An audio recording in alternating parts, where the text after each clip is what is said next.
a teacher, and so I can refer to myself. And then even if I want to forget, I still meet my students. The other day, one of my students wrote to me to tell me that he is retiring as a PCA elder. Can I come for the retirement party? These are my students who are now retiring after the age of 65. Now, I have a few things to say, but I've been told to try to narrow them on the issue of the place of interpersonal relationship in the life of a teacher. The place of interpersonal relationship in the life of a teacher. As I remember myself in my early 20s in 1974, thinking about, by the way, I'm not very old, I'm only 70, so so it's not, don't start looking like you're looking at an old man. It sounds a long time ago, but I know that's a view. I was in Alliance this year, I went to speak at Alliance, and the deputy headmaster introduced me and said, our speaker today left Alliance before even the teachers were born, which is also true. But the Queen died at 97, and 2 days before she died, she appointed the Prime Minister. Do you remember? At 197, she was still actively employed. So can you imagine how young I am? Now that's the concept. Now you can understand how young I am. But I worked for a bank first. Then I worked for an oil company. And then I've done consultancy. Since I retired, I've done consultancy for all these years. But I want to tell you, the answer every young woman and young man wants is the secret to becoming a person who fulfills their life's potential. The secret as to how you can arrive at your life's potential. And I want to tell you, studies have shown that there are 3 critical requirements to success for anybody. 3 critical success factors. Number 1, for you to end up at the highest level, that means you are operating at your full potential, you require to have capacity. What is capacity? Capacity is ability to think, ability to conceptualize, and the ability to clarify what you want to achieve. Whatever you see is what you get. If you can't see it, you can't get it. So if you don't have that capacity, for example, you are employed like the director, you are employed a new teacher, you must be able to conceptualize what do I want to achieve out of that child. And I keep telling teachers, the most important thing is not to look at that child as a Form 1. Look at that child as the future Dr. Ruto, the President of Kenya. Remember the last few months, we have heard all stories about Ruto, isn't it? So if you see that child as a child who doesn't even know how to clean his nose properly, there's a way you treat him. If you see that future and realize by the time I'm Nana's age, my name is John Nana, by the time I'm Nana's age, that my president will be, remember, those are the people I'm still calling younger, but they are leaders, will be the person who is the president. My that ability to conceptualize and see the future, we are calling capacity, is what will make a difference to you as a failure or a success. If you are made the head of a department, you ask yourself, that's a mere title. What am I supposed to achieve as head of department?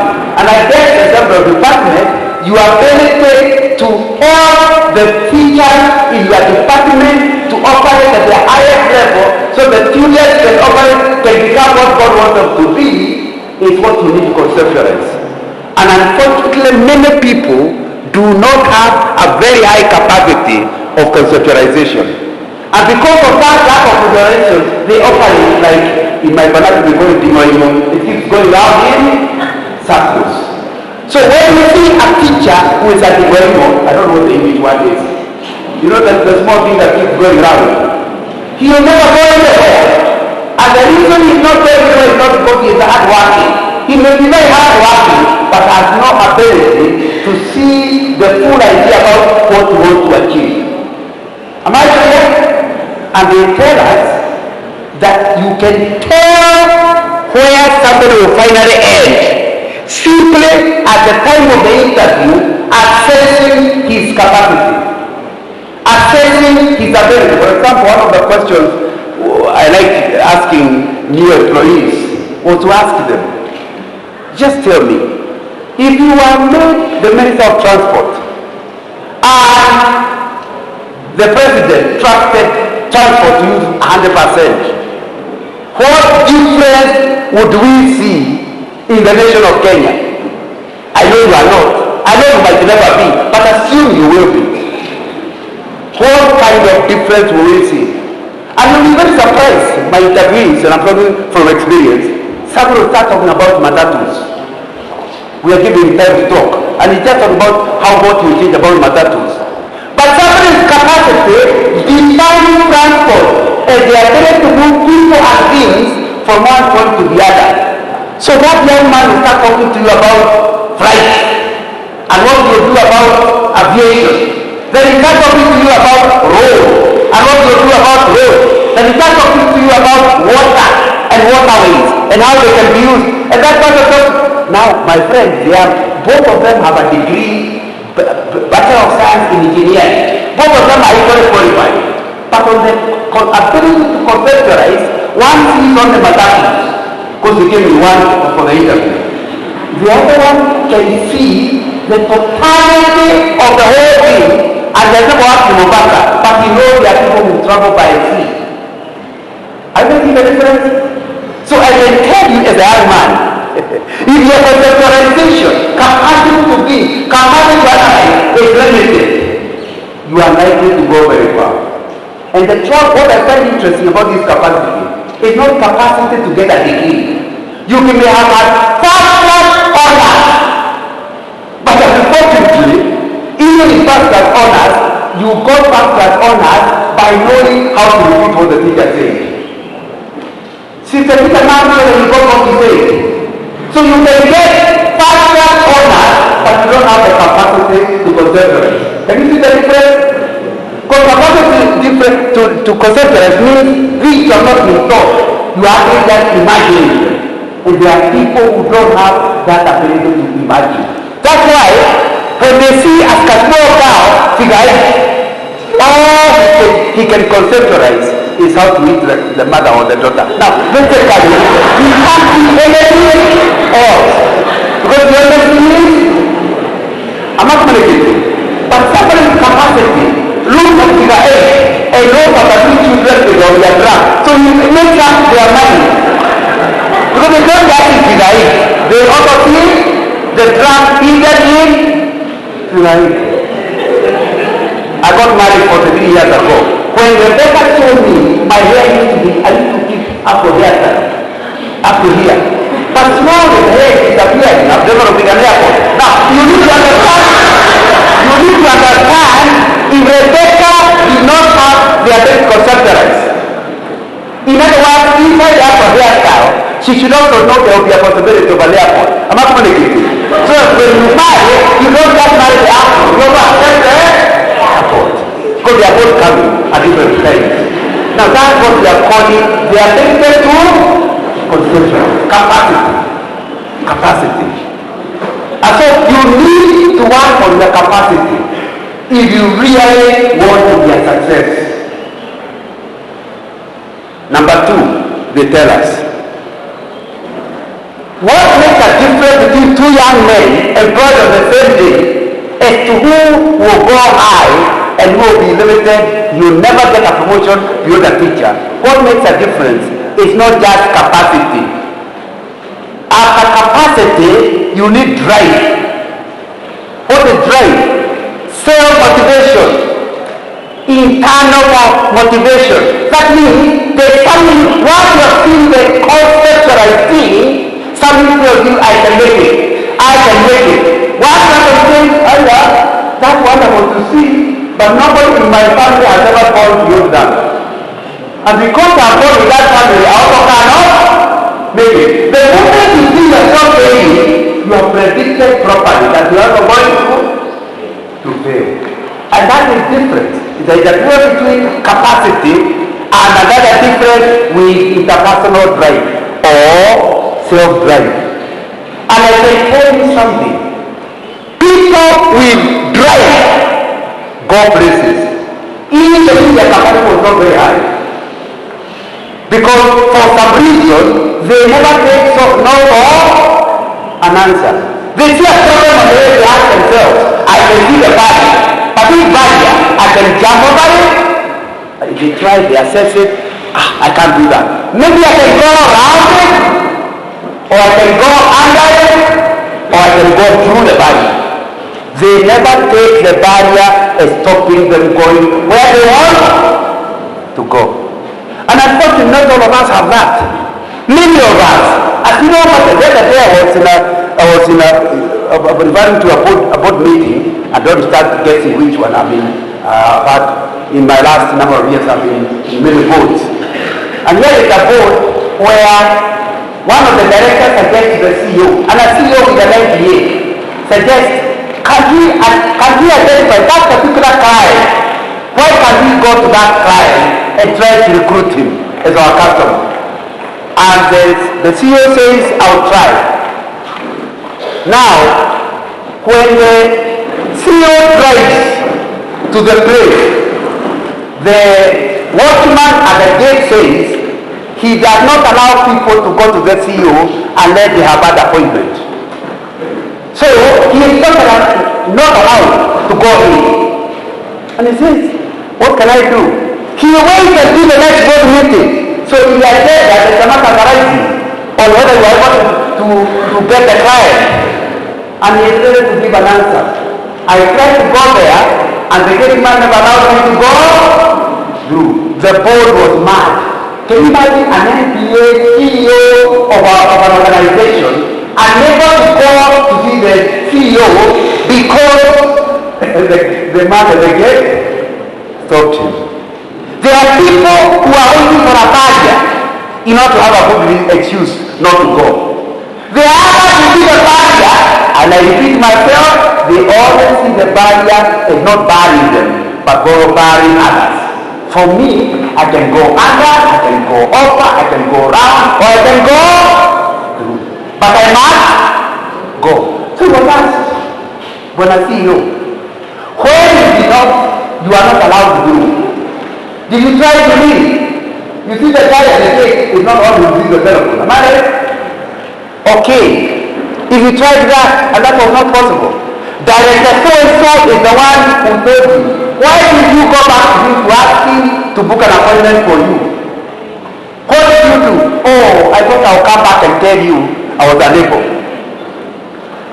Just guess for me. Did that CEO last in the board for a long time? They fired him. If he thought he's no longer working there. What is his problem? Not capacity, Senator. His problem is lack of self-drive.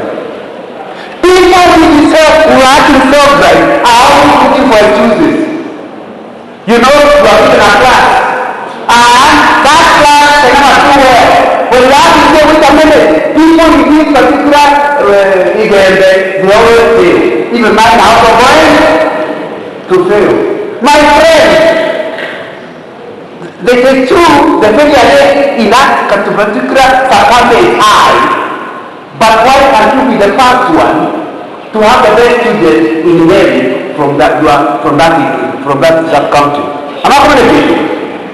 We are not suggesting barriers are not there. We are not saying when you are self-right, you never take the barrier as an impediment.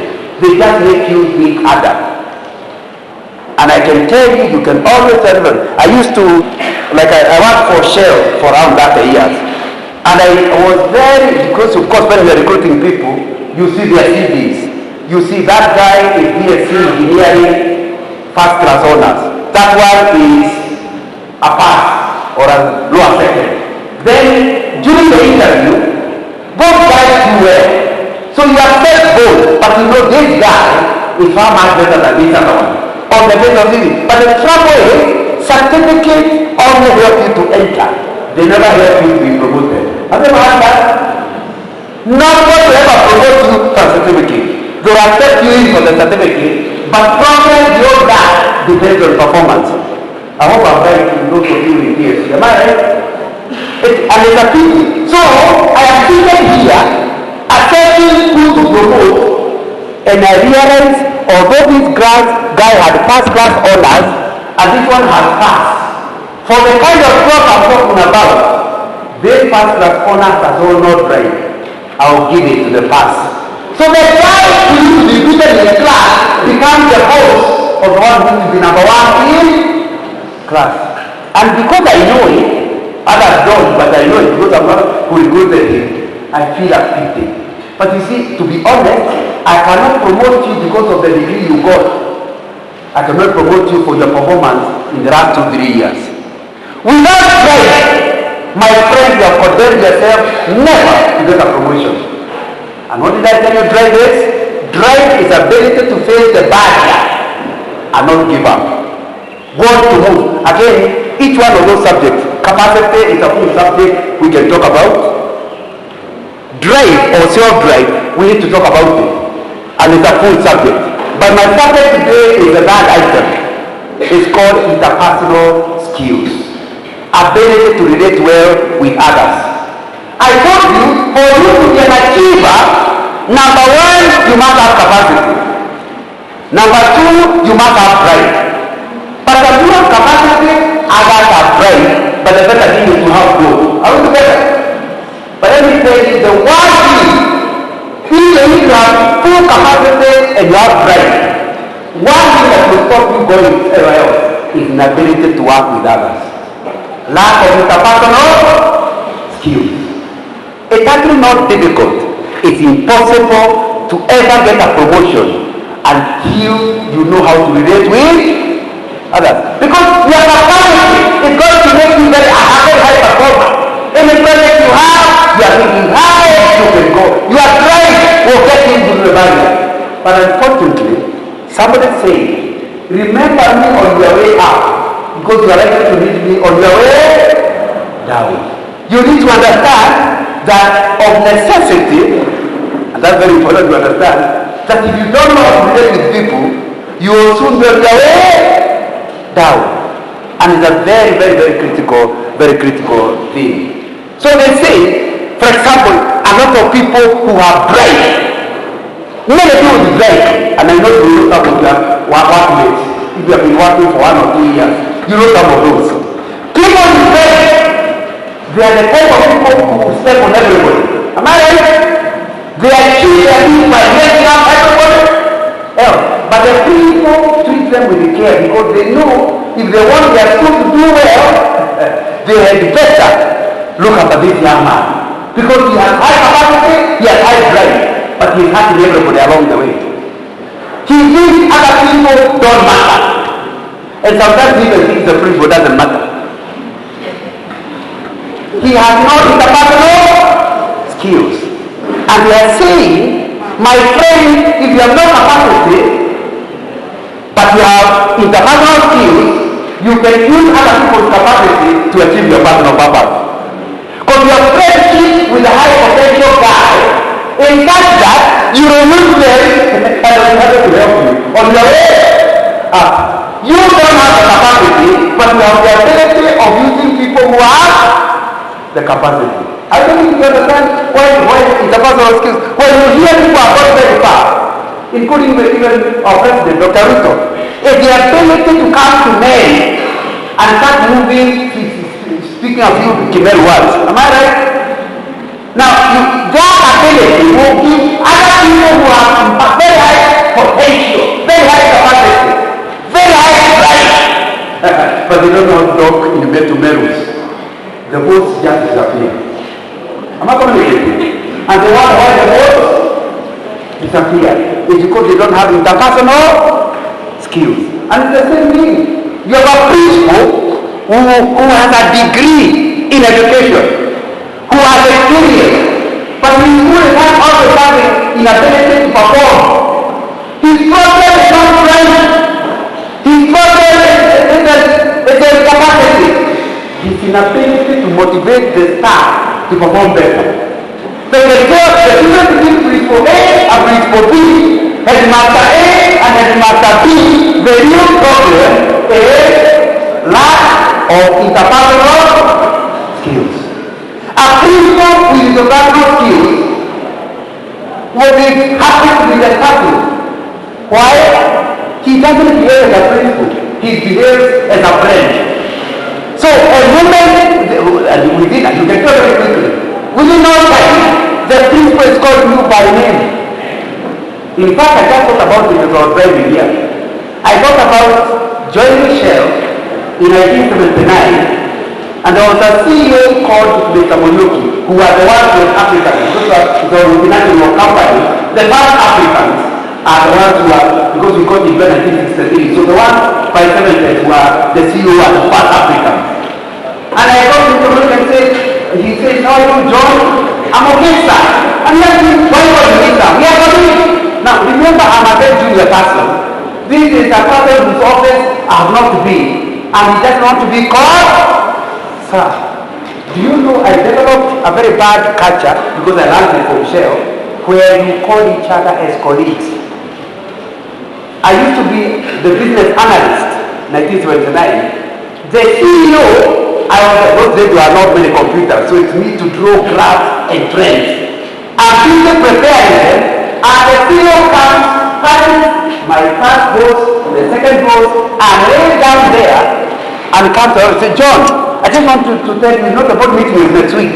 How far is the problem? And he said in my small office.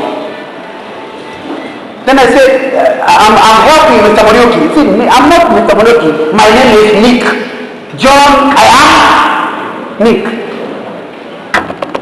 I'm not communicating. He makes a difference.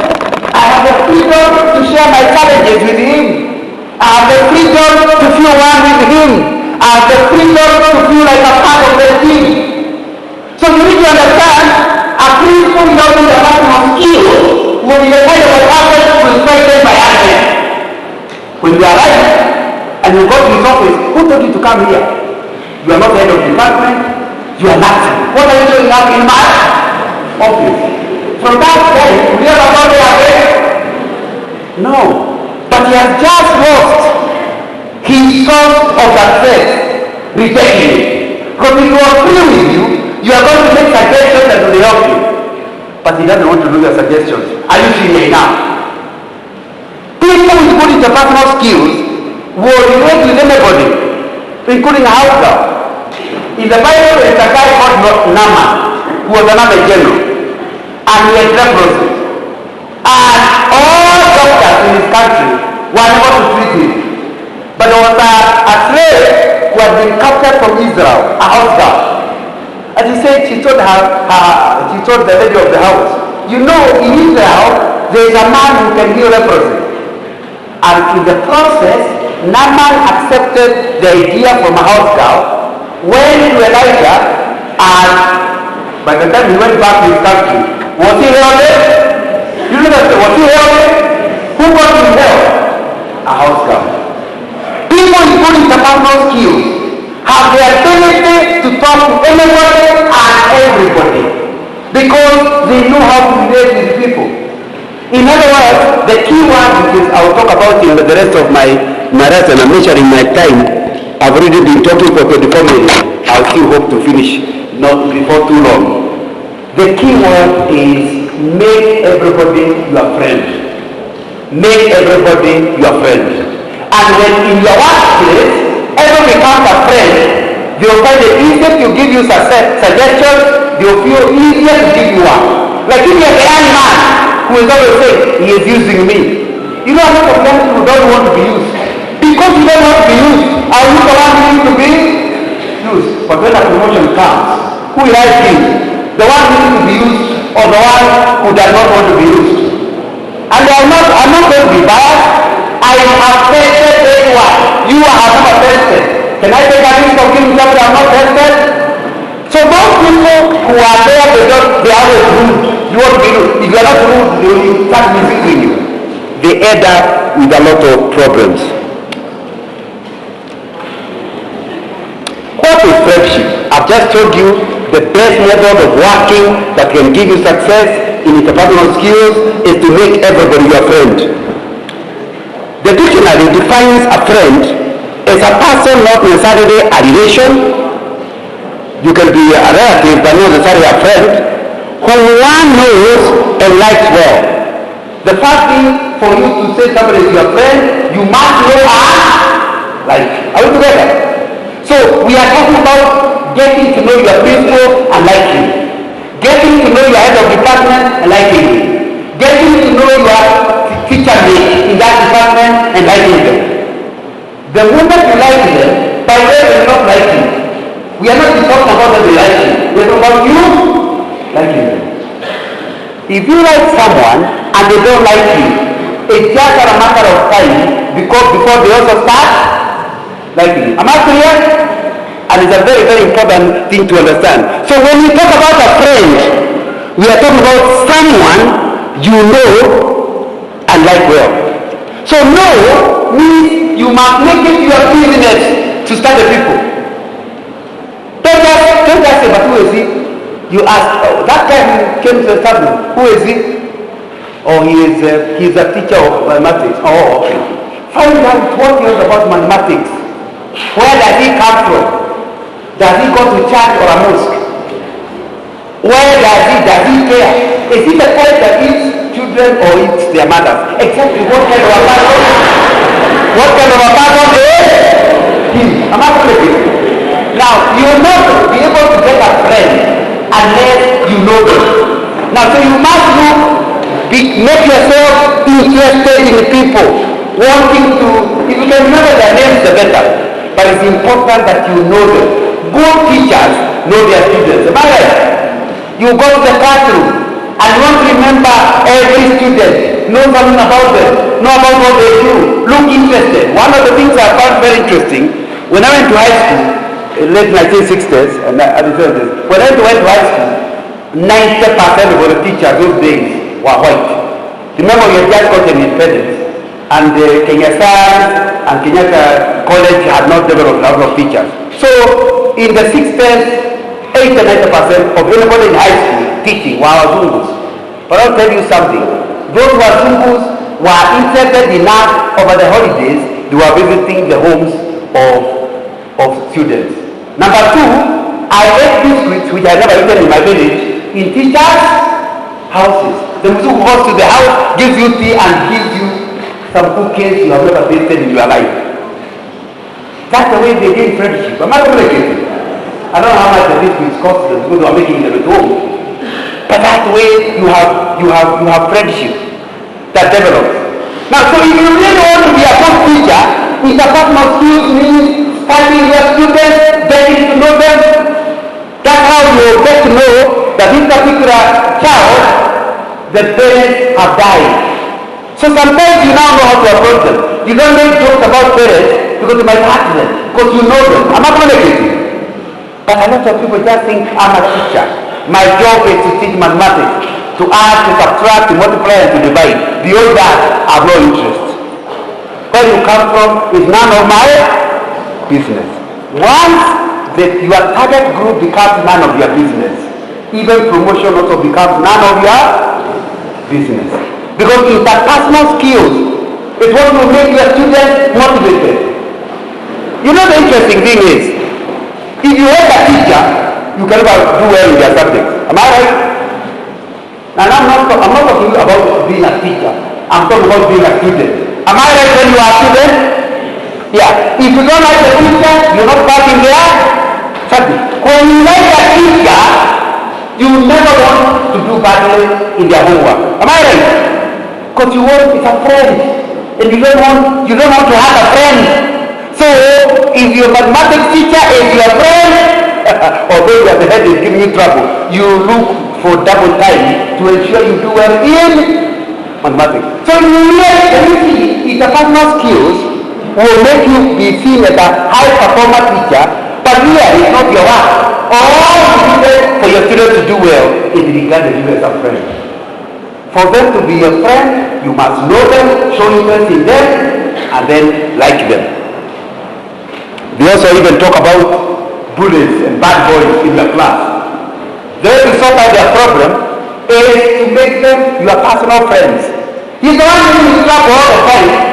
Then, once you know him, and you start giving him several duties, I don't think I agree with the philosophy, but I know that the one boy God made a prefect, and soon enough he changes. Have you ever done theory? It's friendship that we are talking about in this way. The dictionary continues to say that a friend is a person who is your helper. There's a person so interested in you that they want to help you.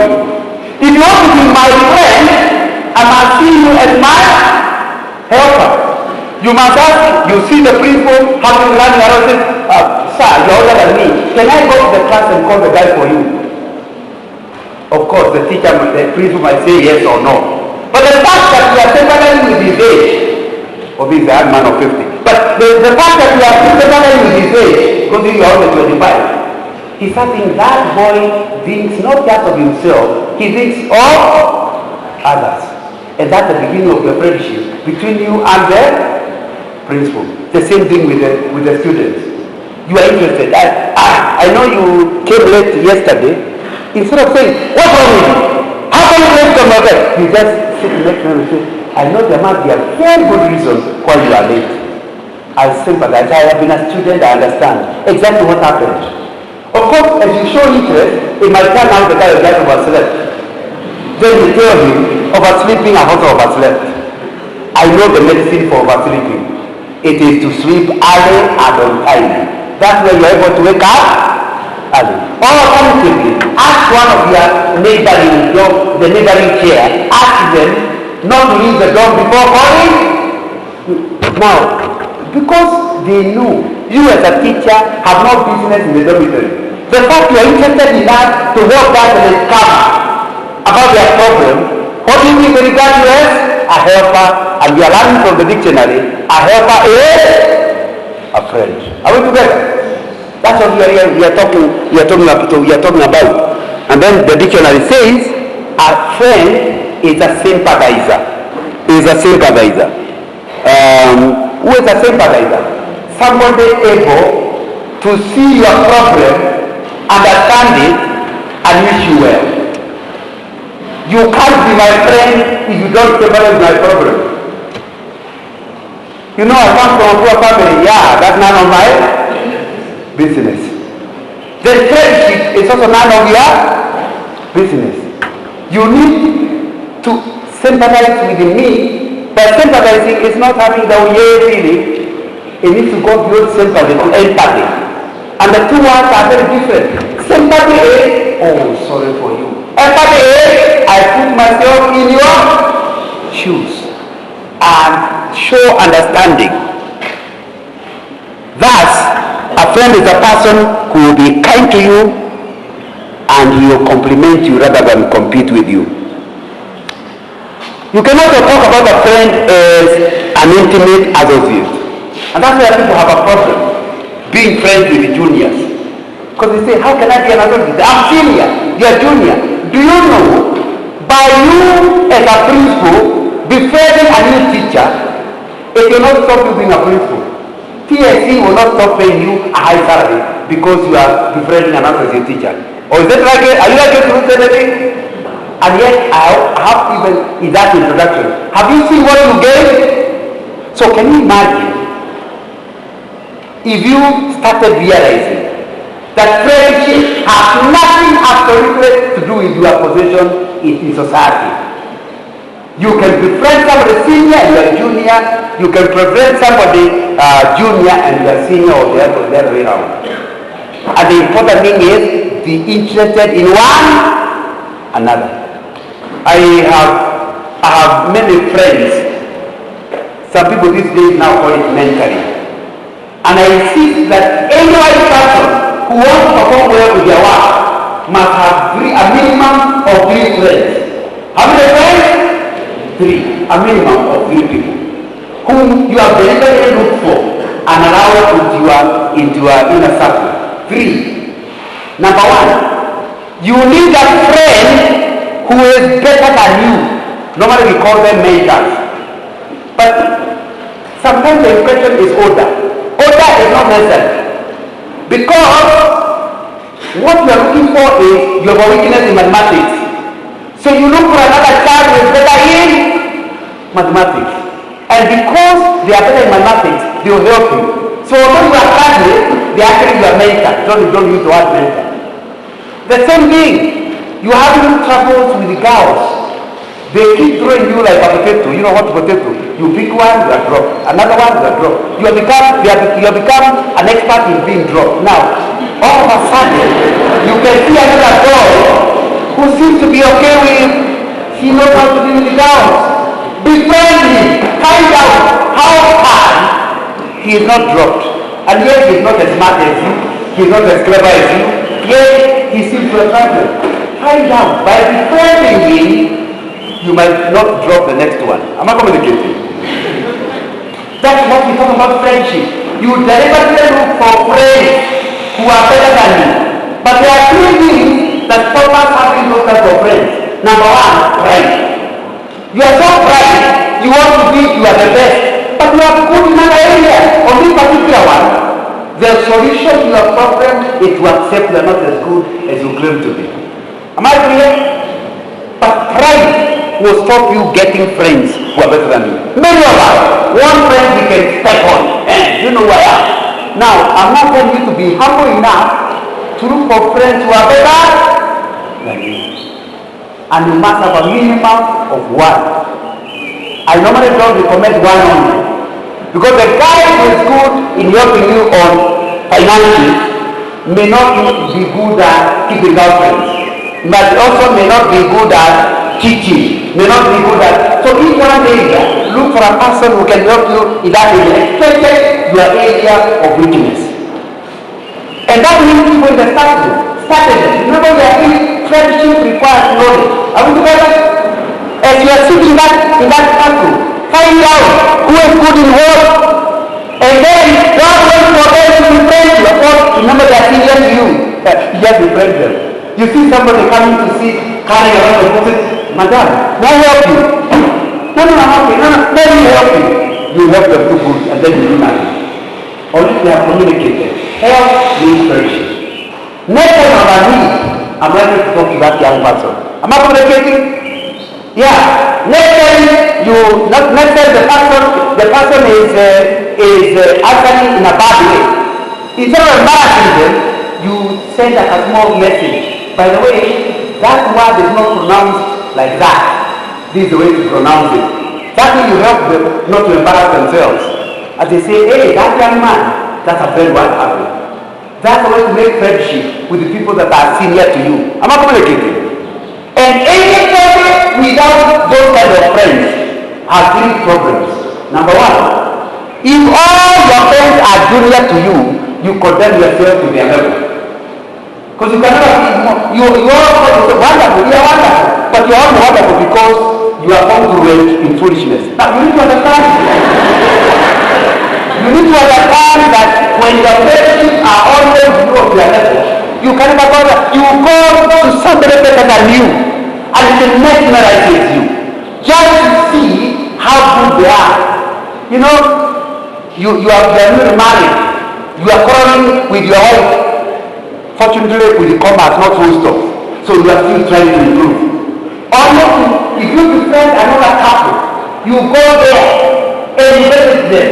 They agree, they disagree agreeably. They have a disagree that makes them remain agreeable. And we leave that house wondering, how can we improve? Not that we stop disagreeing, but we disagree agreeably. Now, my friends, if you don't, people are intimidated. I told you the problem with the people who do not want those kind of friends is because they are proud about it, and they have a problem ever allowing people to be in.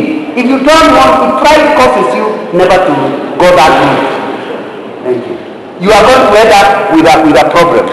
My prayer for you, and I realize my time is up, and that's why I'm being given water. But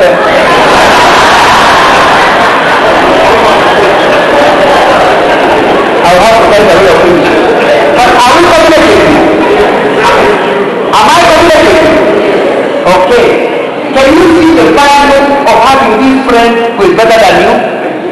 number one, they make you have know your distance to go. Number two, you are able to have someone who can show you how to go to that upper distance. Number three, it makes you study harder. Because if you think you have arrived where you are, you have arrived. You know, in Bukau, Kenya, basically you feel a spirit of arrival. Arrival spirit is the enmity of progress. I'm not communicating. But so you need friends. You need friends, people, when you go to them and you say that now and then, you contribute nothing to their life. But they contribute everything to your life. So you are friends, but it's true to be told, you gain more than they gain out of your friendship. Those kinds of people, very few people have them, but people who go places have friends like that. William Wilberforce, whom you have studied, what did he do in history? Did you do history? What did William Wilberforce remember for? Abolition of? What history is being taught now? Did you do abolition of slavery? Who was the leader of abolition of slavery? William Wilberforce. We remember him as great. But then the day of reading his biography, he had a group of friends he called a sect. Every Sunday afternoon after church, they met to talk about the things he was debating in Paris. They were not like kids, but they gave him advice. They challenged him. And because some of them felt they were older than him, he was able to remain a politician who walked with the Lord all the days of his life. Many of our Kenyan politicians, the moment he becomes an MP, he can never talk to his pastor. What does the pastor know? Because he's not aware that the pastor knows more politics, but he knows the matters of the heart. Am I communicating? So it's important to understand. So when we talk about friends, it means you go out of your way to make friendship with the people who are better than you, and you don't feel intimidated. Instead, you know the benefit of befriending people who are better than you. That will train you. Although this one is a personal friend, but once you know how to relate with this senior person, then even your boss, your reasonable boss, you now know how to respect him. You know how to tell him no, but with a lot of respect. You know how to relate with them. So, but that lack of ability to relate with senior people will limit your progress, because you don't have the interpersonal skills of dealing with senior people. Number two, I told you 3 friends, isn't it? We have dealt with the first friend. The second friend you must have is somebody not as good as you. The leader that you choose, like you are a teacher of 2 years. There is a teacher who got a project this time. Is that true? Now, go for them. You can see them. And you don't go for them because you want to marry them. You go to them because you want to help them. You remember how you are helped. You look for opportunity to also help them. Always, permanently, have people that are doing. This week I spent Wednesday lunch with a young person who is younger than my children. And we spent I bought him lunch just to talk. He asked me questions. He told me stories. I spent a lot of time with people younger than me, because I feel I have gotten so much help from others. God has helped me also to help younger people. Now it is in your interest to do that. Let me give you 3 reasons why you need to do it. Number one, the moment you are helping somebody not as good as you, forces you not to apply. If you're telling a young person, be very careful with girls. They can get you into trouble. Now, you yourself are not married yet. You only advising the young man not to have a problem. Yes, you also have a problem. Now, the moment you are there, you remember what you are telling them? I'm not going to get it. And you like, what I told you, I'm not going to receive trouble. I'm not going to get it. Yeah, or maybe you are a married person like me for more than 40 years. And you are teaching a young couple how to behave properly. Then my wife tells me something rude. And I remember what I told the other one. When your wife is rude, don't be rude in return. An eye for an eye, let the whole family blind. Now, so, when I'm talking about that, I remember what I told the younger couple. Can you see the benefit to my marriage? When you have people that are less than you, forces you to operate at a higher. Number 3, the moment you are dealing with people not as qualified as you, they have a lot of questions. Basic questions. So if the court is you sometimes say, I don't have the answer to that question, let me try to look at my notes. So it forces you to continuously learn, not for your sake, for the sake of your younger people. Am I correct?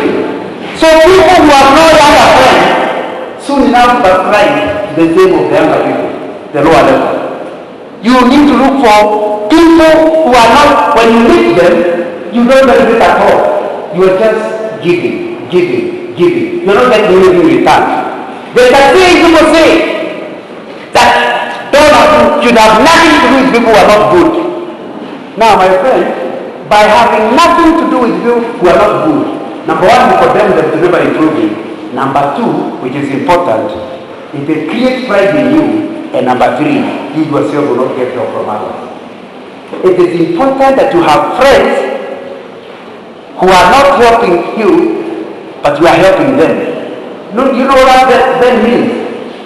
You know, I was coming here for today, but I again slept in Nanyuki. And I was in a hotel, and we were looking for a place to sit. Then some 2 people came and said, hey, you know. I said, from where?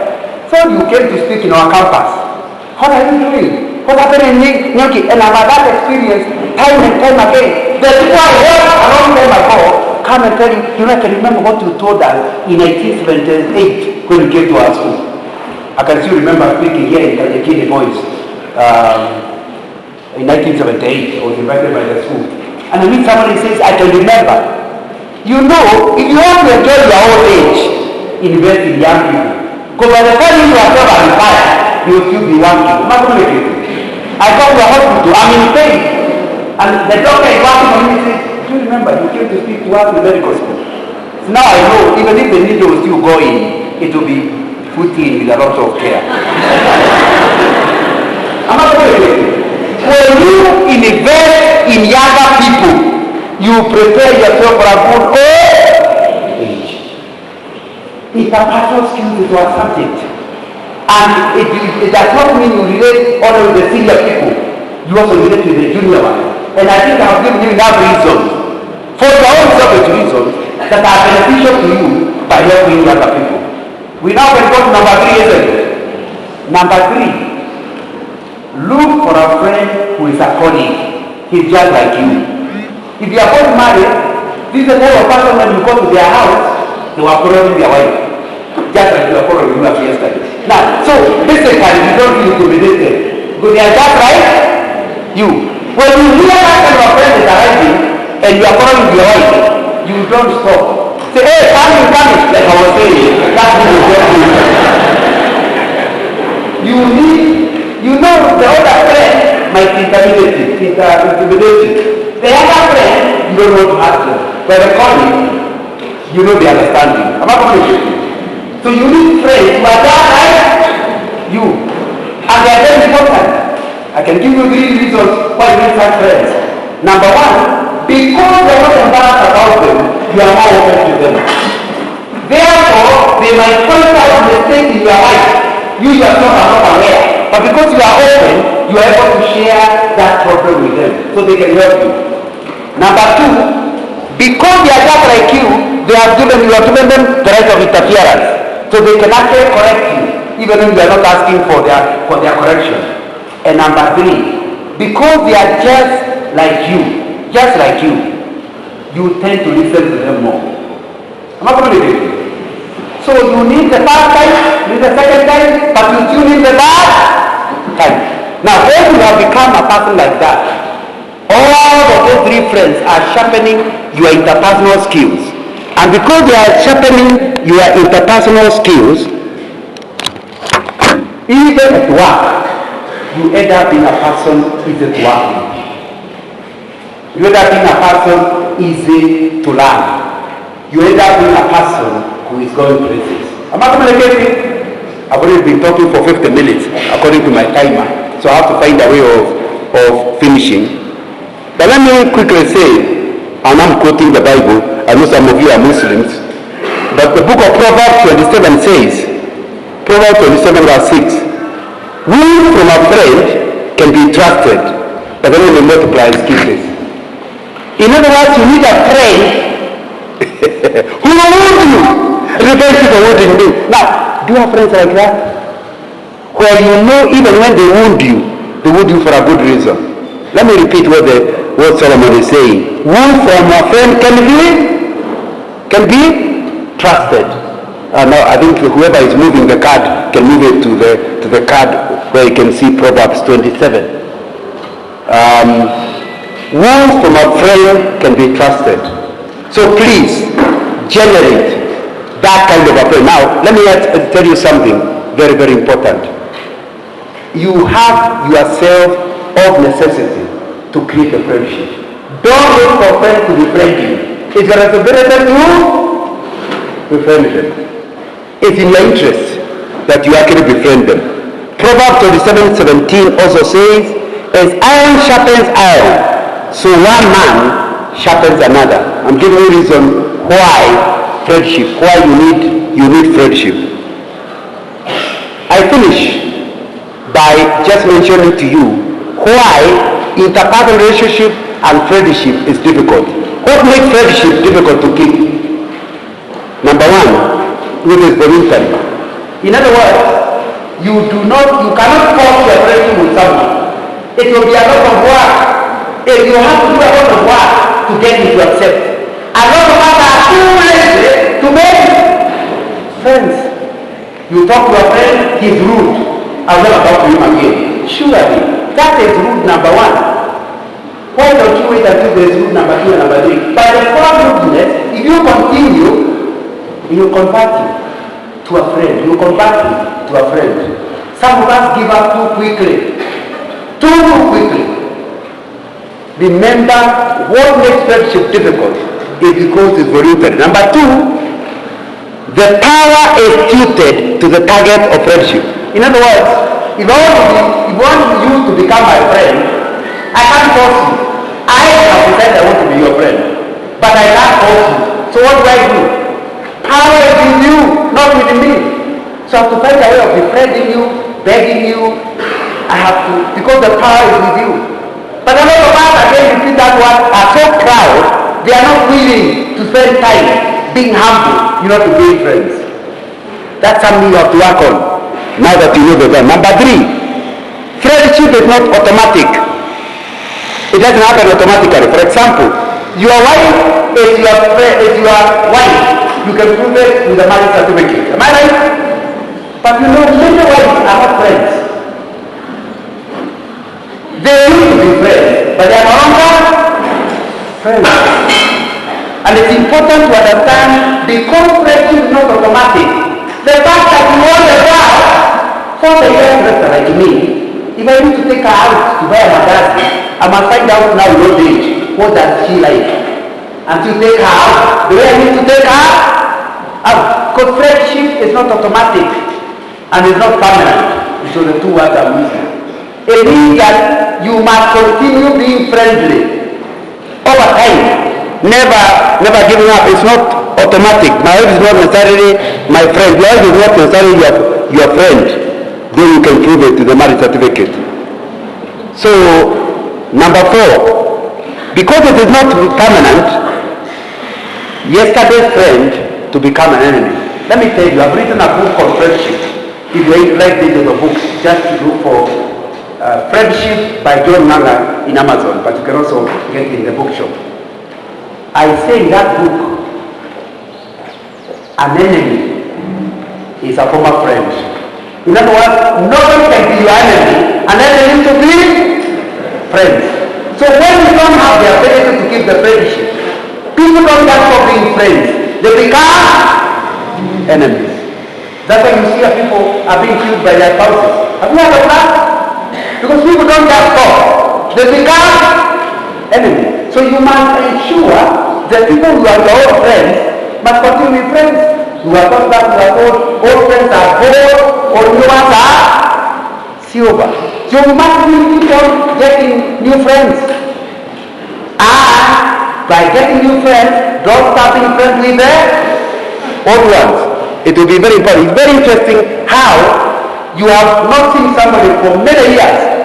30 years later, you are together and you are in need. It is the person who used to be your friend when you are 25 who is talk to you now when you are 60. Don't drop any friends. Retain friendships. And you need to know it's going to be an activity because it's not permanent. So, number 5, friendship requires investment. And the currency of friendship and good relationship is time. And time is a scarce resource. So it means you must transfer your time beyond your teaching to give personal attention to individual students. Not required by it's not required by ESC, but that's what will make your class motivated. That will make your class during their homework do it seriously because they know you are a friend. It means create time to buy tea for one of their interviews. I don't know why you're there in our places to sell tea. That doesn't exist. And it's not out of money. Just buy tea for somebody. And because the one day you tea, he will be listening to you. Am I right? In my budget, I always budget for money or tea. I call it the tea minute. Now when I was working before I retired, I used to buy them for lunch. Now with my pension, I buy them tea. But I still buy them. It's important to understand that if you want to be friendship, you must create time. There is no lack. You can't say, they say, and I put it in my book, I put a people saying, friendship is having time for one another. So if you really want to have time, create time for the person that you're befriending. If it's your wife, if it's your principal, you must create time for them.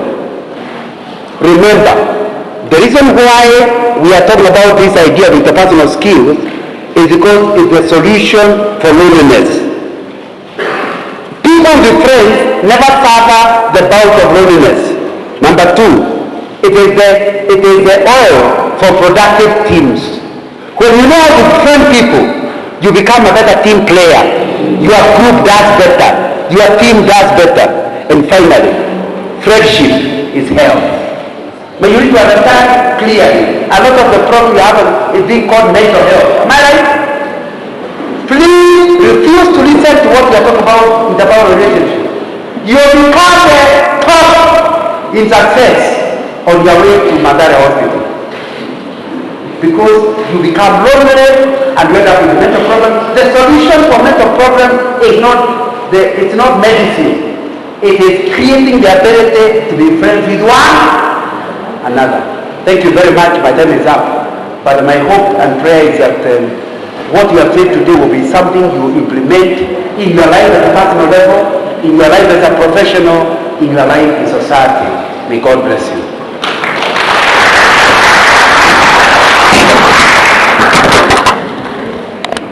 Thank you very much, Mr. Ng'ang'a. We are better people now. We are able to relate better, both at home and at workplace.